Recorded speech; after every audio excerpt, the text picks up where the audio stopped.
Someone front and centre. I see Cam Linford getting there now. Charge got the knockdown. It nearly went straight into the arms of Linford. Couldn't quite get it. Mooroolbark will have the numbers across the half-back line. Johnson will receive the handball. Haney came in to lend some support. He's had a fair few touches already, the big man. His handball went astray, looking for Matty Langdon, and over the boundary line she goes. 27 minutes gone here. It's an 18-point margin. 3 straight kicks. Montrose have the lead as Charge goes over the top of Haney. He got the knockdown. The umpires paid a free kick here, and it's going to go the way of the Mooroolbark Football Club, and Matty Polkinghorn will have a shot only about 25 metres out from goal, and surely he'll put the first one through for the Mustangs. Oh, he's a beautiful kick. It's a long quarter, 27.5 minutes. Only 3 goals kicked for the quarter as well, but there have been a lot of stoppages as well, so don't expect that. But I'm tipping Matty Polkinghorn to go for it, puts one through after the siren now. Well, he's one of the favourite sons of the Mooroolbark Football Club, Matty Polkinghorn, and if ever they needed a goal, the time is now. He'll kick from about 40 metres out. He's very deliberate in his approach. He understands the importance of this kick.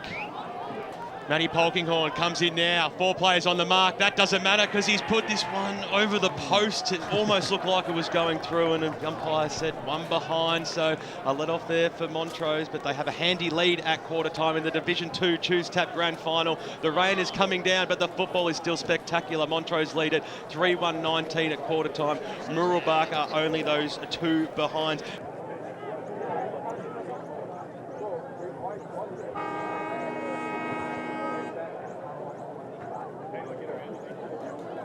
The second quarter is underway. Here's Brad Henderson. Thanks very much, BWS. The second quarter is indeed underway. It was a long first quarter, and the weather's turned pretty nasty during the quarter-time break as McManus all wrapped up in the tackle. He was going nowhere, and Sam Goodman made sure that James McManus would be caught red-handed. The umpire pays the free kick. It goes to Goodman. Sam Goodman, long searching kick by him to half-forward. Sam Rickard was the target. Muratori took Watson on, got his handball away, so the umpire said play on. Roberts tries to take possession. Sean McManus out of defence, shares it with Chivers. Chivers kick to that outer side. It's that half back for the Mustangs. Roach on a long lead, slides in to take the mark. Big Sean Roach, always a real wholehearted competitor. Puts it inside 50. Smith did well on hands and knees. Fed out the handball to Lemon. Lemon gets around a tackler, fires at the goals. He's pretty happy, and he has every reason to be because he's kicked Mooroolbark's first goal of the Choose Tap Grand Final. It's taken until the 1 minute mark of the second quarter to get it, and it was Daniel Lemon providing it on, bring the margin back to 11 points on the Bendigo Bank scoreboard, Frosty. Much better build-up then from Mooroolbark. Sean Roach providing the long lead, leaving plenty of space in the forward line. Mike Smith getting at the fall of the feet of Wadsworth then, being able to find Lemon as well. So that's much better from the Mustangs. That's the sort of footy that's got them through here to the grand final, Andy. Yep, it is. And they're better players. Polkinghorn starting to get a few touches. Smith getting a few touches late in that last quarter and start of this quarter. Well, Haney got the little handball to Johnson, and now they drive the ball inside forward. 50. Schilling had one bite at it. McManus at the back of the pack. He nearly copped one high from Knee. Knee goes in after it again, somehow bounced up and put a shot on goal. The umpire did see the high tackle, and it'll be a free kick to McManus in the back pocket. He's been very good for Mooroolbark this afternoon in the first quarter as well. Really Schilling very, very quiet. It's crossed down boundary side thanks to Akira Urgent Care to see what Brett Johnson had to say at quarter time. Yeah, Brett Johnson was wrapped with that start of the game, especially the first 5 or 10 minutes when he said the intensity and the energy was really good. In these conditions, he wants them to keep it simple and just keep the ball moving as quickly as possible as well. Well, Charge went up unopposed across the half-back line. Usually a lovely kick of the football. He drives the ball up towards the wing position. A big pack forms here. Thought the umpire might have played a free kick, but Goodman for Montrose got the little handball away. And now they might be able to link up. The old 1-2 worked well. Then Goodman on the left boot goes inside forward 50 towards the Bendigo Bank scoreboard. It's a bouncing football. McManus once again, he'll be the general to pick up the scraps. Gets a little handball away, but Schilling came in to lend a hand himself. Oh, they link up very well from the top of the goal square. Montrose, they put this goal through, and a fantastic kick by Mark Watson. Well, Brad Henderson said he was was relatively quiet in the first term. He must have heard that because he's bounced out of the gate here in the second, got the answer that Montrose were after, and they stretched their lead back out to a handy 17 points at the 3-minute mark of the second term. Montrose are 4-1-25, Mooroolbark 1-2-8. Just shed that around through weight of numbers, Andy. Just move the ball forward, just by hand there, and plenty of players streaming forward there and able to find an avenue to goal. Good forward pressure. Adam Nee put a lot of pressure on McManus then when he turned back into play and caused a turnover and goal resulting. So good play from probably more of a backman in his day, but he's done well. It was a great second and third effort by Nee as well. He didn't just impact the play once. He went in for a second go at it. And as you say, almost credit the assist to him for sure. The goal kicked there by Mark Watson. So 17 points the lead for Montrose. 4-1-25. Mooroolbark 1 goal, 2-8. Bendigo Bank scoreboard. Haining. He's doing Takes it out of the middle. Gave it to Jai Goodman. Thumping kick by Goodman. Deep into the forward line. It eludes Watson. Schilling can't quite gather it in. Ball on the deck there. And McManus casting the roll of her over that time. Just managed to force the ball up. So the umpire to throw it up in front of the scoreboard, very bright scoreboard here at Tullamore Reserve. The Bendigo Bank scoreboard, of course. It was Nee who won the tap, but it was straight into the hands of Muratori, who has a hard time trying to burst clear. He's gotten a free kick and the umpire pays advantage. Bang. Giorgio with that thumping left boot up towards Charge, who seemed to have no awareness of the fact that Jai Goodman was right on his hammer. But the umpire says it was a push in the back, and the free kick will go to Big James Charge. He's pretty lucky there, Andy. He took the player on, didn't have the awareness that Jai Goodman's right on his hammer. Very lucky to get away with the free kick there. Very lucky, and hit his head on the ground too, so he's not... oh, he looks okay, but yeah, very lucky. That should be... You've got to give that, I reckon. You've got to reward the bloke chasing. Yeah, he took a little while to get to his feet, then James Charge, a bit groggy. Boots it up towards half forward. Beninga's handball didn't really clear the area for Montrose. And Mark Martin there manages to force the ball up for Mooroolbark. So the umpire throws it up. Roach still competing hard in the ruck for Mooroolbark. Kick inside forward 50, looking for Rowe against Langdon. Langdon, it came out into the path of Linford, and Linford's kick is off target, but it's going to come back, and it will be a free kick, I think, to Matty Langdon, who was held without the ball. Very lucky that wasn't a 25-metre penalty then, because the whistle was clearly blown. Absolutely. It was the kick from Linford was well after the whistle, so it looks like it is maybe it is a... Yeah, it is. It is a 25-metre penalty. So Matty Langdon just surveys the scene further afield, weighs up a couple of options, and then just puts the little pass in, which was effective. Goodman, Sam Goodman's kick to half forward. Beninga, low kick. It was a daisy cutter. It was a lovely pass, hitting Schilling on the chest. Billy Schilling. Distance shouldn't be a problem. You wouldn't think the footy wouldn't be too heavy at this stage of the quarter. The foot skills of Montrose just been outstanding so far, even with the rain. They very rarely miss a target, and that's where you have to be so careful and you don't turn the ball over to them. So Billy Schilling, he's already kicked 1 goal today. He's having a great battle with Sean McManus. Thumping kick by Schilling, which drifts across the face of goal. Armstrong couldn't quite get his handball away effectively. Good tackle by Goodman. Montrose keep the ball deep in their forward line, and Mooroolbark dodge a bit of a bullet with a ball up, as there's a bit going on behind the play. Bit of a scrap, and it looks as if a free kick has been pulled out of that to Noonan. So Michael Noonan for Mooroolbark.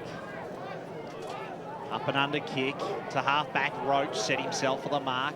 Linford starting to find more of the footy after a little bit of a quiet start. James McManus sends it forward, puts the kick up towards the wing position. Into open space now. Polkinghorne gathered it in beautifully. Little handball over the top by Polkinghorne to Giorgio. Giorgio winds up with that familiar left foot kick, looks for Wadsworth, and it has just a bit too much on it, the kick in the end. Flies through for a 1 behind. Mooroolbark move on to 1 goal, 3-9. Montrose 4-1-25. Bendigo Bank scoreboard. So the ball to be brought back in by Jai Goodman. Owen Strides just come back onto the ground as Goodman sends the ball out 70 metres. The mark has been taken out there by Mooroolbark, and they send the ball back inside forward 50, and it's a good lead and a strong mark taken by Alex Wadsworth, and he's not even interested in passing that ball off. He'll go back and set himself up and have a shot on goal from about 50 metres out from goal. Smart ball movement there, got the ball on quickly, saw space in front of Wadsworth, put it out there and for him, able to lead onto the ball. Big fella's going to go back and have a shot on goal here.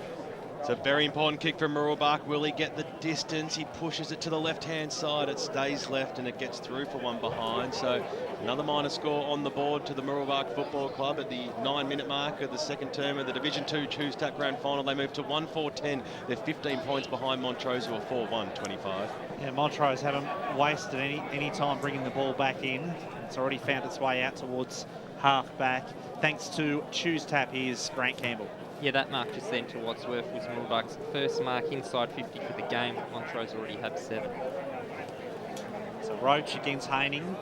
That boundary throw-in fell well short of where the ruckmen were positioned. Stride takes possession now. Winds up with the kick, puts it to half forward. Hall was the target, and a couple of Mustangs crash in there in the contest. Good work by Muratori in particular.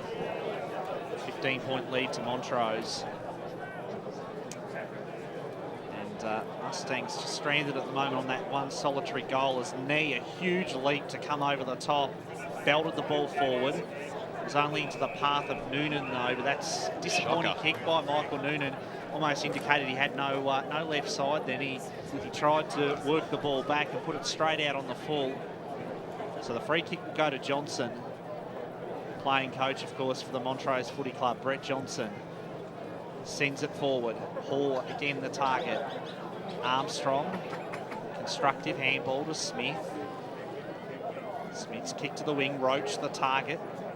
Roach against Garthwaite, and not a bad result in the end there for Jack Garthwaite to force a boundary throw in.